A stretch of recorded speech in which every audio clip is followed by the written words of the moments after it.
So it all starts off with a package, doesn't it? And I was really excited to get this because I did actually go on a rail trip with Mayflower. There is a bit of film I took on that day, and I really enjoyed it. And there are some videos of the day which I'll post at the end if you want to have a look. They've got the old pile. There's a short version and a longer one. It's an immaculately looking locomotive.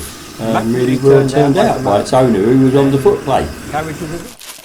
So it came in this box, and as you can see, it wasn't particularly stable in the box, but it all got here, and it is well packaged, I must admit. It's got boxes and boxes. So I did ask Wales of Sheffield to fit a DCC decoder in this, which they did. And obviously you get the blanking plate back. And it was even wrapped in bubble wrap in the box, the smaller box that was inside. And that's what I bought. And as I say, I was really delighted to get it. Nice depiction of the locomotive on the box. And this is the 1-to-1. Yes, I know you can't see it. And yes, the normal bits. So there it is on the track. Absolutely looks wonderful. So here it is thing, and as you saw, it lurched. As soon as it started, it lurched. Now the noise that it's made seems to have disappeared, so it might have just been a bit of stuff inside initially. And once it was going, it looked great, especially in the sunlight. So I tried it on some of the points through the bridge. And yes, it all worked lovely. Absolutely great. I thought, okay.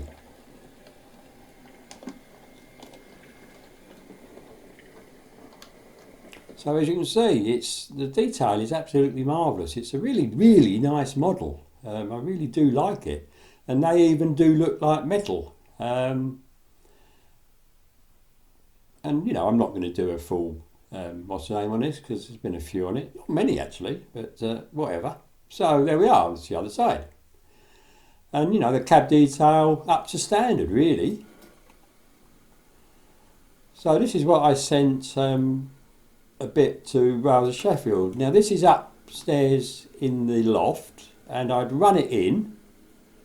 And as you can see, absolutely no difference. It lurches as it starts off. Now, when it was running around with a TTA wagon, the impression was it was just juddering all the time. So I tried to film it doing it on the couplings, which I think you can see if you look really carefully. I then did it slower, as you can see, and see if I could get it a little bit easier. So really panned in and had a look, and I think you can get the idea that it is moving backwards and forwards a bit on the coupling. So what did I do? I sent it back after talking to them. For the scene. So here's some more it's not the of best the real place, one working properly. A locomotive that everybody wants to get close to. Got the railings. Now they wouldn't let us go up here, which is why we moved over to this platform. Because we thought we'd get quite a good view. Little did we know, I'm afraid. But these things happen, I suppose, don't they? And I must admit I was hoping to get a better view at Berry. That didn't happen either, as you will see. But wasn't very happy about that, including me. But you know, as I said before, they've got to run the schedule, don't they? So we did get a nice bit this week.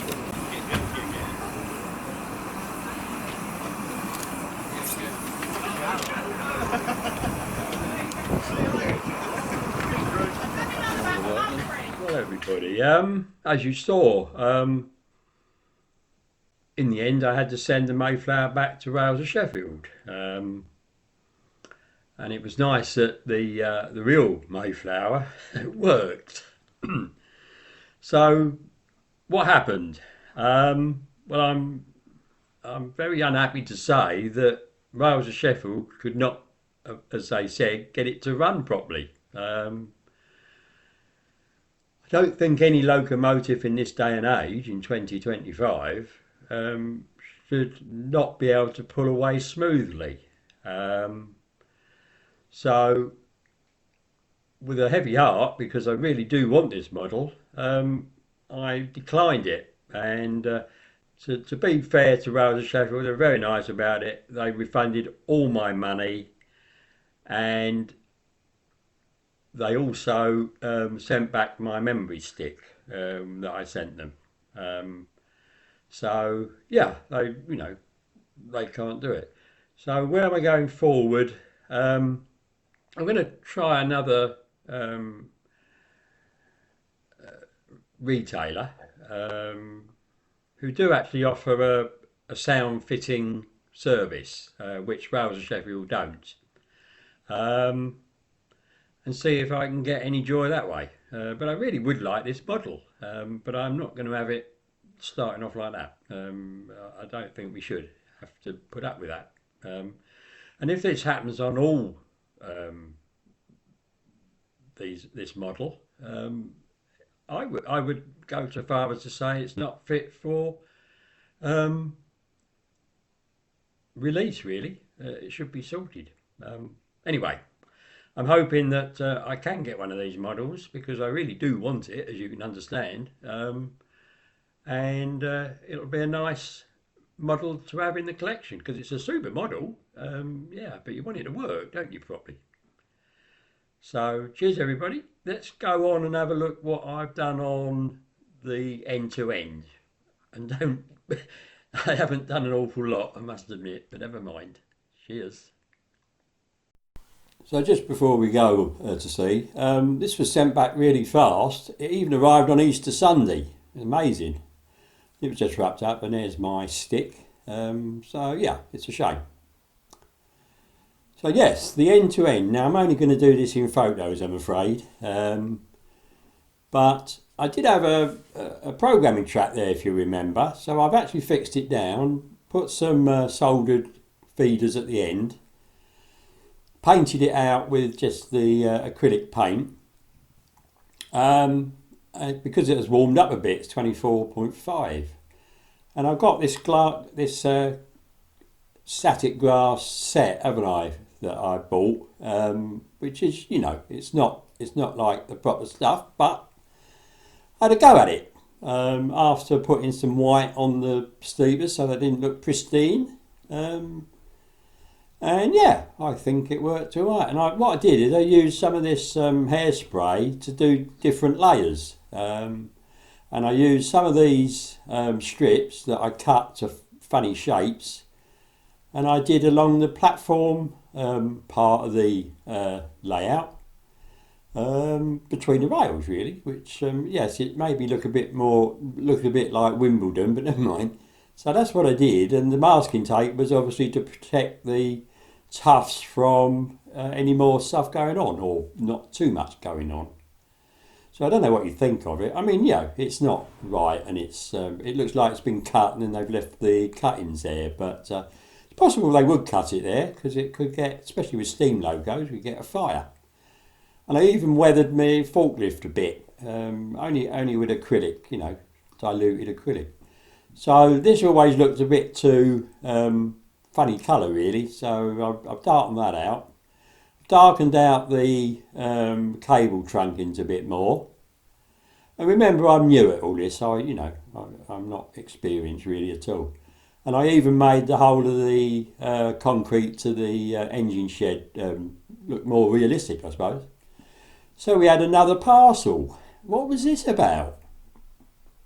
Well, this was my mate Lord L, who sent me some of his, not one, but two of his loos.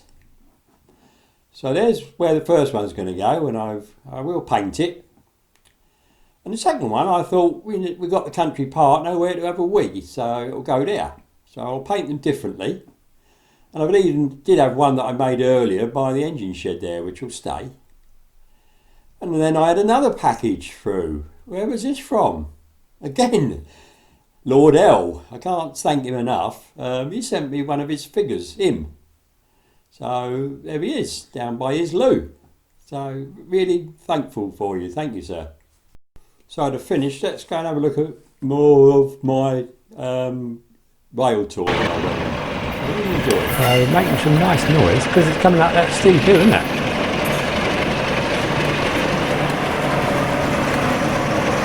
So we'll have a closer look at the 47 in a minute. And there's my carriage that I'll be getting on.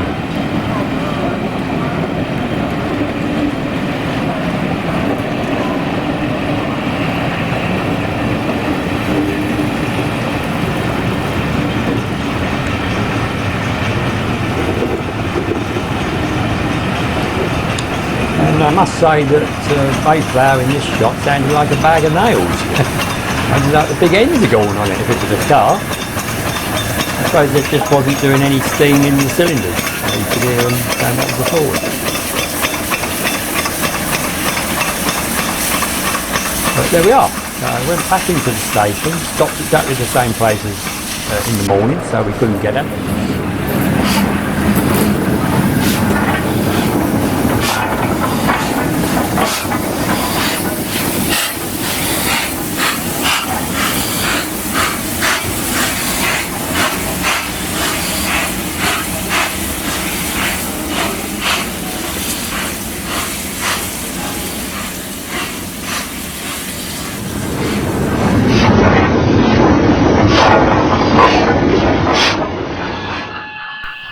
So will I ever get in Mayflower?